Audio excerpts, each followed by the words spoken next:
Par contre, il y a un logiciel, c'est ce que je suis en train d'utiliser actuellement, qui est pas mal parce qu'en plus, il nous permet, alors il est un peu, qu'est-ce que je fais là? Voilà, il est un peu, il nous permet de projeter en fait l'écran du smartphone sur l'ordinateur et donc là, via l'ordinateur sur le projecteur ici. Et donc ça s'appelle Reflector, ça marche sur les Mac, sur les Windows aussi. Et paradoxalement, on peut envoyer aussi notre contenu d'iOS sur Android, mais ça n'envoie pas Android vers un ordinateur. Non, c'est un logiciel qu'on charge. Il s'appelle Reflector. Oui, c'est le logiciel sur ordinateur et en fait, ça utilise ce qu'on appelle l'AirPlay du téléphone. Et donc l'AirPlay n'existe pas sous Android. Alors j'ai regardé avec les Chromecast, tout ce qui permet de projeter les contenus de tablettes Android sur la télévision. Mais en fait, ça ne projette que les vidéos et les images. Et ça ne fait pas une copie d'écran. Donc les applications, on ne peut pas les avoir. Et ça, c'est embêtant parce que c'est quelque chose sur lequel il faudrait qu'on arrive à trouver une solution parce qu'il y a quand même beaucoup d'élèves qui utilisent Android. Alors bien sûr, avec Sensor Kinetic, ce n'est pas trop un problème parce que c'est une application qui fonctionne sur les deux plateformes. Donc là, je vais vous ouvrir celle-là. Voilà.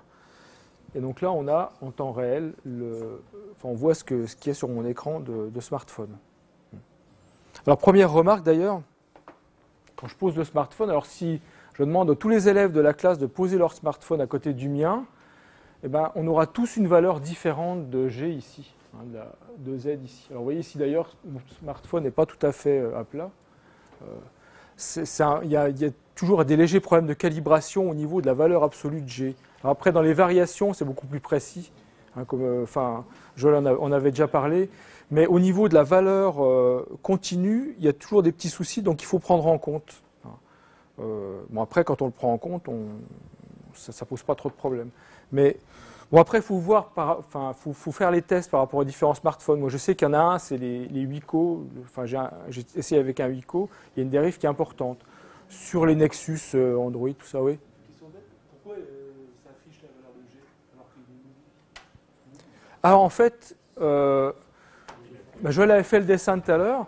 Le capteur, l'accéléromètre, en fait, c'est comme une masse qui est entre différents ressorts. Et là, les ressorts, la masse va descendre à cause de G. Et donc, elle affichera la valeur de G. Et ça, c'est vraiment intéressant parce qu'on a une mesure continue de G. Donc, on peut même calibrer notre smartphone. Donc, je sais qu'il y a des TP d'agrègue qui ont été faits sur les accéléromètres, par exemple. Et ces TP d'agrègue utilisent des accéléromètres, pas les smartphones, mais ils calibrent avec la valeur de G en continu. Donc, c'est assez intéressant. Alors, ce que je voulais vous montrer aussi au niveau de... Donc voilà, donc là on a... Ouais. La composante BC pour sortir la composante Ouais. continue, pour sortir la composante variable dans le temps. Et si on se trompe dans la décomposition, Vous voyez, ici on a la courbe, donc on peut montrer les axes, déjà aux élèves, les différents axes du smartphone, qui sont a priori tous les mêmes. Et alors aussi on peut montrer comment on projette, là on peut prendre la... Alors tiens, je vais essayer la tienne de... Non? Elle n'est pas bien? Ah. Donc je vais essayer la mienne. Donc vous voyez, science dans la cuisine, on prend... Bon, c'est juste pour faire la démonstration, mais... Alors, on pose ça dans le... Voilà. Après, il faut que je se tourne bien au-dessus. C'est pas dedans.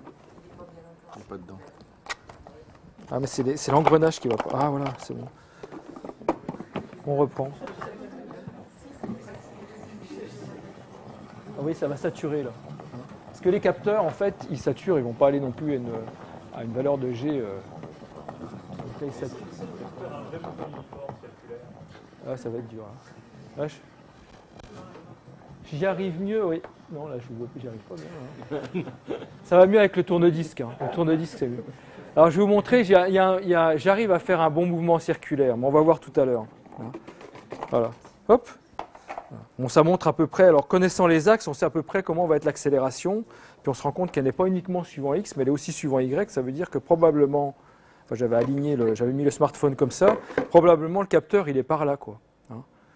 Et avec un tourne-disque, là on arrive vraiment à déterminer exactement la position du smartphone, à la largeur du trait de crayon près. Je vous dis, j'ai fait avec les élèves l'année dernière. Je leur ferai cette année, mais je leur simplifierai peut-être un peu la tâche. Voilà, la photo. Alors voilà donc ce que vous a montré Joël. Alors ce qui est pas mal avec les sacs congélation, c'est qu'ils sont tactiles. Donc on peut piloter le smartphone à travers le sac. Par contre, alors c'est là où les élèves se rendent compte des difficultés quand même d'expérimentation. C'est pas évident de bien poser le smartphone dans le sac. Voilà. Voilà, il faut un sac à smartphone. Non, c'est bien aussi de montrer, de démystifier les sciences en faisant des sciences avec l'objet de la vie courante, quoi. Il tient bien, c'est ton élastique, hein. Ouais. Ah, il est un peu. Ah oui, il est trop raide. Là, c'est un mouvement, là, il est entretenu, là. Ouais. Ouais, non, mais j'ai entretenu, là. J'ai entretenu. Voilà. Ouais. Alors, oui, là, j'ai touché où il fallait pas, mais bon, voilà, c'est pas grave. Voilà.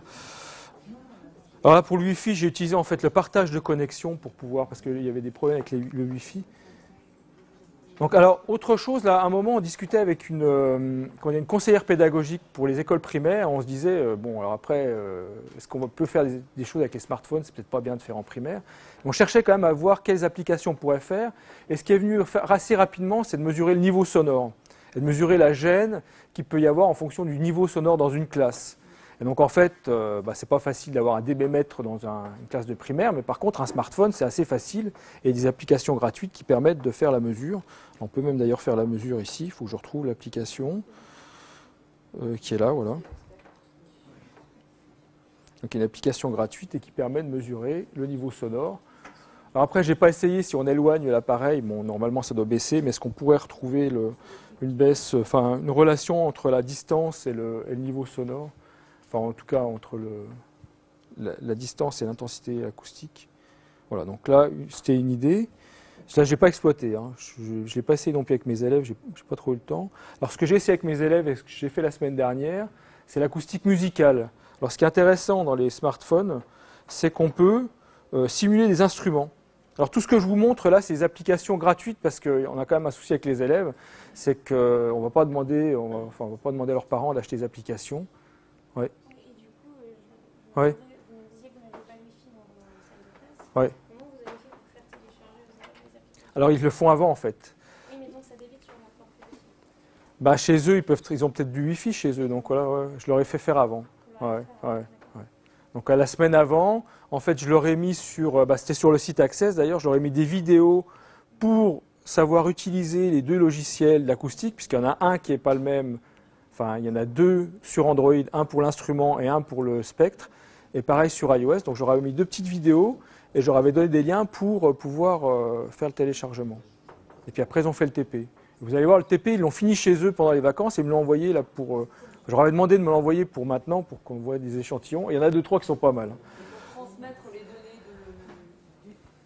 du téléphone à l'ordi, Alors, en Wi-Fi, vous faites. bah ça, ils le font chez eux. Oui, Ouais. voilà, mais en classe. En classe, on transmet rien. Sur l'ordi, on fait tout sur le téléphone. Ah, d'accord. Je vous ai dit, on peut très bien, il y a Sheets, donc c'est le. Je ne sais pas si je l'ai là, si c'est ça. C'est le tableur de Google. Transmettre. Mais moi, je ne me rends pas compte parce que ce n'est pas un problème que j'ai à l'université, mais dans les établissements Non, scolaires, c'est la misère. Non, mais moi, je vous dis, j'utilise pas le Wi-Fi là. Tout ce que j'ai fait tout ce que je fais là n'utilise pas le Wi-Fi. Ils chargent avant chez eux, ils font les manips et ils finissent le TP chez eux. Bah, je sais pas ce qui vous gêne, hein, parce que je sais pas. C'est une façon de faire finir chez eux. Ouais, non, mais après il n'y a pas. Ah oui. Bah après, je veux dire, ils peuvent boucler la séance. On n'aura pas de copie d'écran, c'est tout. Mais on peut faire la mesure. Hein. Ça n'empêche pas de faire la mesure et de prendre des notes. C'est aussi une question, c'est-à-dire que c'est la première fois, en tout cas pour moi, c'est la première fois que, surtout maintenant quand la mission Android et tout est gratuit, ça m'était encore jamais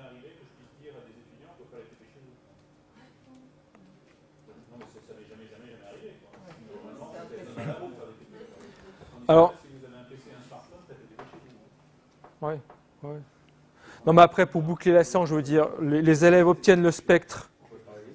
Les élèves obtiennent le spectre et après, donc, ils font la mesure, ils l'écrivent sur leur compte rendu et c'est comme s'ils avaient utilisé un ordinateur en fait. Hein. Ouais. Tout est sur le smartphone. Ouais, ouais. Alors il y a l'instrument. Vous avez. Moi, je voudrais bien voir. Donc ça s'appelle Pianolo. C'est une application gratuite parce que je me suis rendu compte que GarageBand était payante. Donc là, par exemple, c'est le Do 3 là. Oh, attendez. Oui, ça. Qu'est-ce que j'ai fait là? Ah, je dois plus avoir le. Ah voilà. J'ai un problème avec... Oui, ça va venir.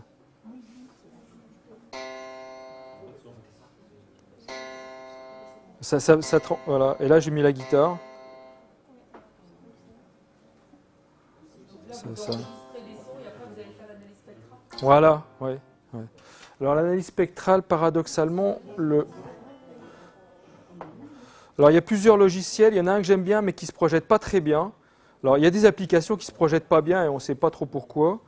L'application que j'aime bien et qui ne se projette pas très bien, c'est iAnalyzer. Alors par contre sur Android, ça ne se projette pas. Et là, voilà, ça projette comme ça alors que l'application elle est comme ça. J'en ai trouvé une autre qui est faite par l'université d'Oxford. Où c'est que je l'ai mise celle-là? Voilà, elle est là. Voilà. Et c'est celle-là, Spectrum View. Celle-là. Et celle-là. Alors par contre, la version gratuite est moins bonne que la version payante. Et iAnalyzer, la version gratuite, alors il a disparu là, je ne sais pas où il est. C'est Analyzer Lite. Ouais, Lite, ouais. Il fonctionne bien, Analyzer Lite. Ouais. Alors là, donc les élèves enregistrent avec le système d'analyse du son.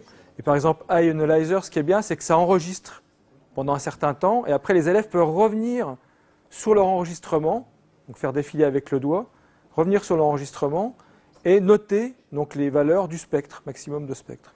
Et je vais vous montrer ce que les élèves ont fait. Alors bien sûr, là, ils l'ont fini chez eux, hein, parce qu'ils ne pouvaient pas trop le finir. Alors je l'ai mis où, ça? Voilà. Bon, là, c'est un... Donc ça, c'est fait avec Android, là. Donc on voit bien ici. Donc là, vous voyez, là, c'est l'analyse spectrale d'un son émis par un piano. Alors c'est le smartphone qui fait office de piano. Hein. Et là, donc, donc là, il y en a un qui fait le piano. Alors ce que j'avais fait, en fait, lors du TP, j'avais mis des haut-parleurs et un smartphone sur mon bureau. Donc pour ceux qui n'avaient pas de smartphone, donc ils venaient et ils travaillaient sur le bureau. Enfin, ils venaient sur le bureau. Et puis ceux qui avaient suffisamment d'appareils travaillaient avec leurs appareils. Mais bon, en fait, il y a beaucoup d'élèves qui ont tout ce qu'il faut. Donc après, alors voilà. Et donc, vous voyez ici, alors l'élève a fait a fait des mesures donc par rapport à ce que je leur avais demandé, donc les changements les écarts entre les différents harmoniques. Et vous voyez que là, tout est annoté. Et ce système d'annotation, ça, c'est le fameux système d'annotation sur le téléphone, ce qui s'appelle Skitch. Donc l'élève fait une flèche comme ça, puis après tape directement. Donc l'élève a annoté directement sa photo sur le smartphone. Vous voyez, il ne l'a pas fait sur le logiciel. Et après, ce qu'il peut envoyer, vous envoyez ces résultats. Alors, vous avez obtenu ça, vous les envoyez. En fait, j'ai utilisé le même logiciel que j'utilise avec vous, c'est Schoology, donc qui est un logiciel d'espace numérique de travail. Et donc mes élèves, ma classe est sur Schoology, et donc je leur ai fait demander de me l'envoyer directement là-dessus. Il y a ce qu'on appelle les tâches. Donc ils m'envoient la tâche directement. Et Schoology, Ils envoient quoi? ils envoient... Là, c'est un fichier LibreOffice. Voilà. Ouais. Schoology est aussi sur smartphone, comme les gros espaces numériques de travail, quoi. Donc il y a une application smartphone. Voilà. Alors, ce que je voulais vous montrer aussi sur l'acoustique, alors vous voyez ici, et là j'étais assez surpris parce que donc ils ont fait l'écart de 2 octaves, là. Enfin l'écart d'un octave ici pour le Do 4 et le Do 3 et Do 4, mais ils ont fait aussi l'écart pour une note, donc en passant du Do au Do dièse. Et la mesure n'est pas si mauvaise que ça. Hein. Donc l'écart c'est quasiment les 2 puissance 1 douzième. Hein. Voilà. L'écart qui est ici, là, entre 515 et 548, Donc les mesures qu'elle a faites ici, ça correspond au... Ouais, ils devraient trouver 545, ils ont 540. Oui, voilà. Alors en fait, ça dépend des téléphones. Souvent, il faut appuyer sur le bouton marche et un autre bouton. Ou soit, alors ça dépend, sur Android, c'est souvent le bouton marche et le bouton volume maximum. Ça fait une copie d'écran qui après va sur l'appareil photo du téléphone. Là, par exemple, je fais ça. On va essayer. Là. Ouais. Ça, c'est typiquement toutes ces questions-là, parce que sinon, Ouais. et toutes ces questions-là sont importantes parce que c'est des détails qui font quand vous êtes avec les élèves. Bah oui. Ouais. Oui, mais le groupe qu'a ouvert Philippe, Schoology, éducation et smartphone, c'est vraiment fait pour ça. Surtout qu'en plus, c'est même pas forcément Philippe ou moi qui allons répondre. Si vous posez une question, j'ai fait une copie d'écran sur tel smartphone, quelqu'un qui là va dire il faut appuyer sur tel bouton en même temps que sur l'autre et faire un rebond en même temps, et donc ça prend la copie d'écran. Ce que je veux dire, c'est qu'il y a des tas de règles, des tas d'applications, des choses comme ça, des groupes de travail sur des espaces comme Schoology, c'est vraiment le bon endroit pour poser ces questions. Sinon, Faut que je vous montre une dernière chose.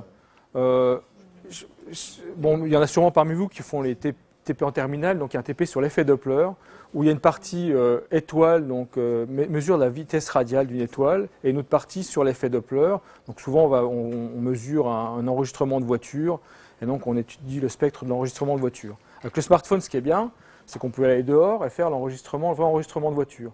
Mais j'ai essayé autre chose, et ça fonctionne pas trop mal, c'est d'enregistrer un son, par exemple à 1000 Hz. Donc par exemple les smartphones ont aussi des générateurs de signaux, et donc de l'enregistrer, de le passer avec l'application musique du smartphone.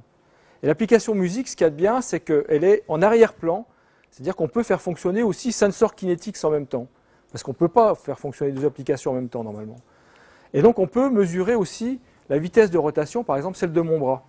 Voilà. Et parallèlement à ça, les élèves peuvent enregistrer le son que je vais envoyer. Donc le son, il n'est pas très agréable, mais écoutez bien. Et ça, si on fait l'analyse du spectre, on retombe sur la vitesse radiale. Et je l'ai fait en fait avec donc sur 8 mesures, ce sont 8 périodes, et en fait on retombe avec toutes les erreurs, les deux mesures se chevauchent, quoi. Voilà. Que ce soit mécanique ou que ce soit, et ça j'y croyais pas tellement au début, et la première fois ça a marché, quoi. Vous voyez, donc c'est quand même, là on voit que les capteurs sont quand même suffisamment sensibles pour le réussir, ça. Et c'est assez cohérent finalement. Alors il y a autre chose que j'ai fait avec les élèves l'année dernière, c'était en DNL, et là j'arrêterai là après peut-être. Je voulais faire, c'était au mois de juin, c'était début juin, et il faisait beau, et c'était midi. Et je me dis, tiens, si on faisait l'expérience d'Ératosthène. Donc l'expérience d'Ératosthène, vous connaissez, on prend le bâton, tout ça. Mais là, l'expérience d'Ératosthène, on peut la faire facilement avec les smartphones. Pourquoi ? Parce que dans les smartphones, il y a des applications de théodolite. Donc je vais en prendre une là, j'espère qu'elle va s'afficher correctement. C'est théodolite, voilà. Et théodolite, alors elle a un peu de travers, là, je vais... Ah bah il n'y est plus là, c'est bon. Voilà. Voilà. Théodolite permet de viser. Pardon, je vais viser ici, là. Voilà. Permet de viser, et sur le côté, vous avez ce qu'on appelle l'élévation, là, ici. L'élévation, c'est l'angle entre... cet angle ici, entre là et l'horizontale. Et c'est exactement, si on vise, si on se met dos au soleil, et si on vise l'ombre du smartphone, bah, c'est exactement à la hauteur du soleil. Et je l'ai fait avec 20 élèves en 5 minutes. Donc autant vous dire que la précision de la mesure d'Ératosthène, là, je veux dire, c'est vraiment facile, quoi. On a une précision qui est remarquable, quoi. Parce que... Ah oui, si Ératosthène avait... Mais vous rendez-vous compte? Heureusement. Non, mais ça permet d'allier la modernité, vous voyez, à l'histoire des sciences. Donc après, on fait Ératosthène, tout ça, puis pof, on sort le smartphone et les élèves vont dehors faire leurs mesures. Voilà, donc ça, la boucle, voilà.